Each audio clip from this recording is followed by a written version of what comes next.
Chapter 13. An Unexpected Meeting. "Wake up, Digory! Wake up, Fledge!" came the voice of Polly. "It has turned into a toffee tree, and it's the loveliest morning." The low early sunshine was streaming through the wood, and the grass was grey with dew, and the cobwebs were like silver. Just beside them was a little, very dark wooded tree, about the size of an apple tree. The leaves were whitish and rather papery, like the herb that's called honesty, and it was loaded with little brown fruits that looked rather like dates. "Hooray!" said Digory. "But I'm going to have a dip first." He rushed through a flowering thicket or two down to the river's edge. Have you ever bathed in a mountain river that is running in shallow cataracts over red and blue and yellow stones with the sun on it? It is as good as the sea, in some ways almost better. Of course, he had to dress again without drying, but it was well worth it. When he came back, Polly went down and had her bathe. At least she said that's what she'd been doing, but we know she was not much of a swimmer, and perhaps it's best not to ask too many questions. Fledge visited the river too, but he only stood in midstream, stooping down for a long drink of water and then shaking his mane and neighing several times. Polly and Digory got to work on the toffee tree. The fruit was delicious. Not exactly like toffee, softer for one thing, and juicy, but like fruit that reminded you of toffee. Fledge also made an excellent breakfast. He tried one of the toffee fruits and liked it, but said he felt more like grass at that hour of the morning. Then, with some difficulty, the children got on his back and the second journey began. It was even better than yesterday, partly because everyone was feeling so fresh, and partly because the newly risen sun was at their backs, and, of course, everything looks nicer when the light is behind you. It was a wonderful ride. The big snowy mountains rose above them in every direction. The valleys far beneath them were so green, and all the streams which tumbled down from the glaciers into the main river were so blue that it was like flying over gigantic pieces of jewellery. They would have liked this part of the adventure to go on longer than it did, but quite soon they were all sniffing the air and saying, "What is it? Can you smell something? And where's it coming from?" For a heavenly smell, warm and golden, as if from all the most delicious fruits and flowers in the world, was coming up to them from somewhere ahead. "It's coming from that valley with the lake in it," said Fledge. "So it is," said Digory, "and look, there's a green hill at the far end of the lake. Look how blue that water is." "It must be the place," said all three at once.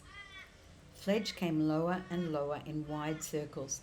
The icy peaks rose up higher and higher above them. The air came up warmer and sweeter every moment, so sweet that it almost brought tears to your eyes.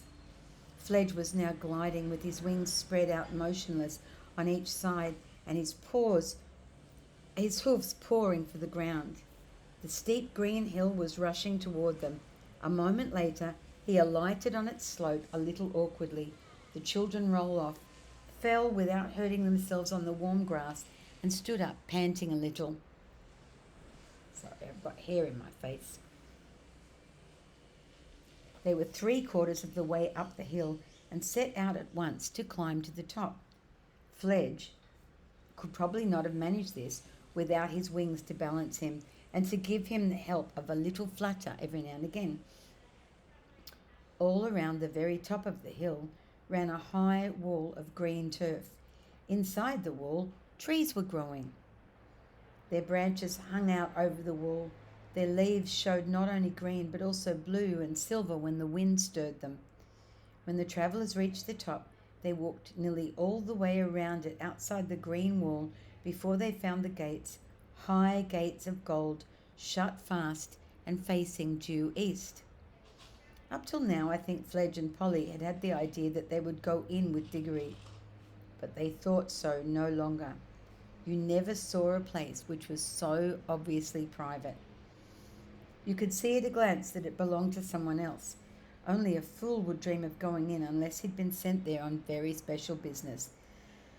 Digory himself understood at once that the others wouldn't and couldn't come in with them. He went forward to the gates alone. When he'd come close up to them, he saw words written on the gold with silver letters, something like this: "Come in by the gold gates or not at all. Take of my fruit for others or forbear. For those who steal or those who climb my wall shall find their heart's desire and find despair." "Take of my fruits for others," said Digory to himself. Well, that's what I'm going to do. It means I mustn't eat any myself, I suppose. I don't know what all that in the last line is about. Come in by the golden gates. Well, who'd want to climb a wall if he'd get in by a gate? But how do the gates open? He laid his hand on them and instantly they swung apart, opening inwards, turning on their hinges without the least noise. Now that he could see into the place, it looked more private than ever. He went in very solemnly, looking about him. Everything was very quiet inside. Even the fountain, which rose near the middle of the garden, made only the faintest sound. The lovely smell was all around him. It was a happy place, but very serious. He knew which was the right tree at once, partly because it stood in the very centre, and partly because the great silver apples with which it was loaded shone so much and cast a light of their very own down on the shadowy places where the sunlight didn't reach. He walked straight across to it, picked an apple and put it in the breast pocket of his jacket, but he couldn't help looking at it and smelling it before he put it away. It would have been better if he had not. A terrible thirst and hunger came over him, and a longing to taste that fruit. He put it hastily into his pocket, but there were plenty of others. Could it be wrong to taste one? After all, he thought, the notice on the gate might not have been exactly an order.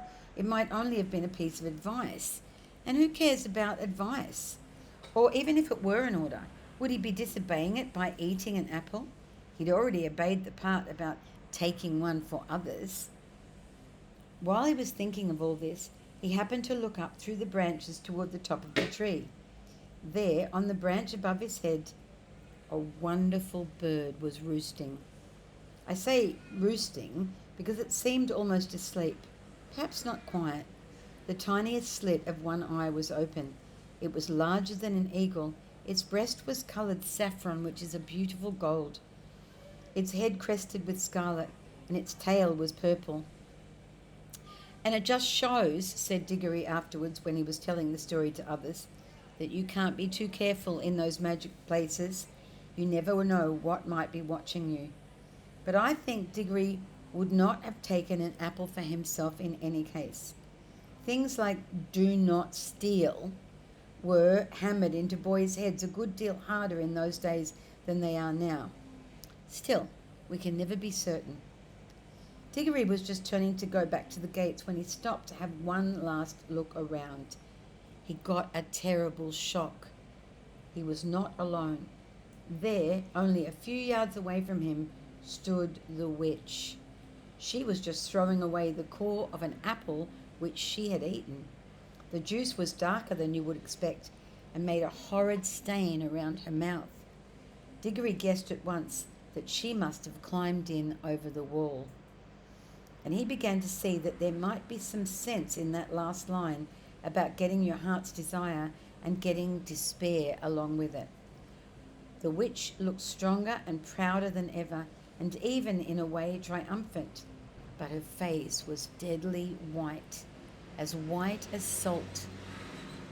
All this flashed through Digory's mind in a second, and then he took to his heels and ran for the gates as fast as he could pelt, with the witch after him. As soon as he was out, the gates closed behind him of their own accord. That gave him the lead, but not for long. By the time he'd reached the others and was shouting, "Quick, get on, Polly, get up, Fledge!" the witch had climbed the wall or vaulted over it and was close behind him again. "Stay where you are," said Digory, turning round to face her, "or we'll all vanish. Don't come an inch nearer." "Foolish boy," said the witch. "Why do you run from me? I mean you no harm. If you do not stop and listen to me now, you will miss some knowledge that would have made you happy all your life." And children listening, this isn't in the book, but I want to say, have a look at the book of Genesis and the Garden of Eden and ask your mum and dad to explain that to you. "Well, I don't want to hear it, thanks," said Digory. But he did. "I know what errand you've come on," continued the witch, "for it was I who was close beside you in the woods last night, and I heard all your talk. You plucked fruit in the garden yonder. You have it in your pocket now, and you are going to take it back untasted to the lion for him to eat, for him to use. You simpleton. Do you know what that fruit is? I will tell you. It's the apple of youth, the apple of life. I know, for I have tasted it. And I feel already such changes in myself that I know I shall never grow old or die. Eat it, boy, eat it, and you and I will both live forever and be king and queen of this whole world, or of your world if we decide to go back there." "No thanks," said Digory. "I don't know that I care much about living on and on after everyone I know is dead. I'd rather live an ordinary time and die and go to heaven." "But what about this mother of yours who you pretend to love?" "What's she got to do with it?" said Digory. "Do you not see, fool, that one bite of that apple would heal her? You have it in your pocket. We are here by ourselves and the lion is far away. Use your magic and go back to your own world. A minute later you can be at your mother's bedside giving her the fruit.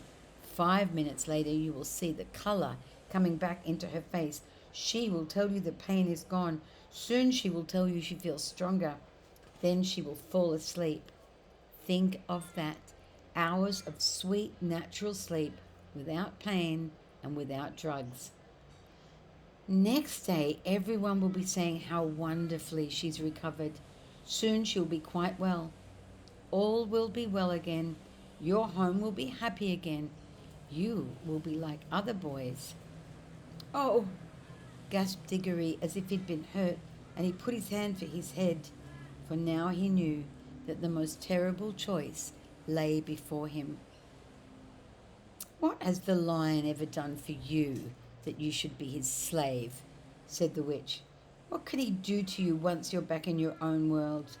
And what would your mother think if she knew that you could have taken her pain away and given back her life and saved your father's heart from being broken, and that you wouldn't?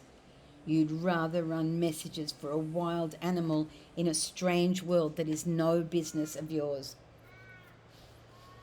I don't think he is a wild animal," said Digory in a dried up sort of voice. "He is, I don't know." "Then he's something worse," said the witch. "Look what he's done to you already. Look how heartless he has made you. That is what he does to everyone who listens to him. Cruel, pitiless boy. You would let your own mother die rather than—" "Oh, shut up," said the miserable Digory, still in the same voice. "Do you think I don't see? But I promised." "Ah, but you didn't know what you were promising, and no one here can prevent you." "Mother herself," said Digory, getting the words out with difficulty, "wouldn't like it. She's awfully strict about keeping promises and not stealing and all that sort of thing. She'd tell me not to do it quick as anything if she was here." "But she never need know," said the witch, speaking more sweetly than you would have thought anyone with such a fierce face could do. "You wouldn't tell her how you got the apple. Your father need never know. No one in your world need know anything about this whole story.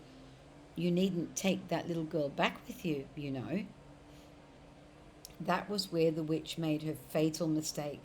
Of course, Digory knew that Polly could get away by her own ring as easily as he could get away by his, but apparently the witch didn't know that.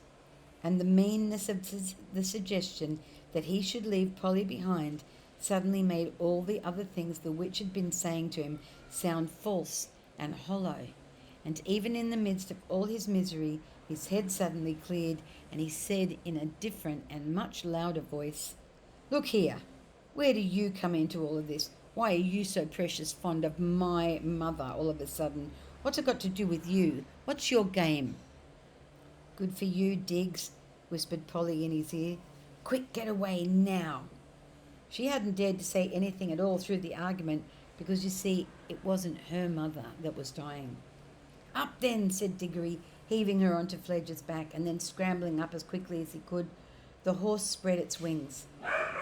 "Go then, fool," called the witch. "Think of me, boy, when you lie old and weak and dying, and remember how you threw away the chance of endless youth. It won't be offered to you again." They were already so high that they could only just hear her. Nor did the witch waste any time gazing up at them. They saw her set off northward down the slope of the hill. They had started early that morning, and what happened in the garden hadn't taken very long, so that Fledge and Polly both said they would easily get back to Narnia before nightfall. Digory never spoke on the way back, and the others were shy of speaking to him. He was very sad, and he wasn't even sure all the time that he'd done the right thing. But whenever he remembered the shining tears in Aslan's eyes, he did feel that he had done right. All day Fledge flew steadily with untiring wings, eastward with the river to guide him, through the mountains and over the wild wooded hills, and then over the great waterfall and down to where the woods of Narnia were darkened by the shadow of the mighty cliff, till at last, when the sky was growing red with sunset behind them, he saw a place where many creatures were gathered together by the riverside. And soon he could see Aslan himself in the midst of them. Fledge glided down, spread out his 4 legs, closed his wings, and landed cantering. Then he pulled up. The children dismounted. Digory saw all the animals, dwarfs, satyrs, nymphs, and other things drawing back to the left and right to make way for him. He walked up to Aslan, handed him the apple, and said, "I brought you the apple you wanted, sir."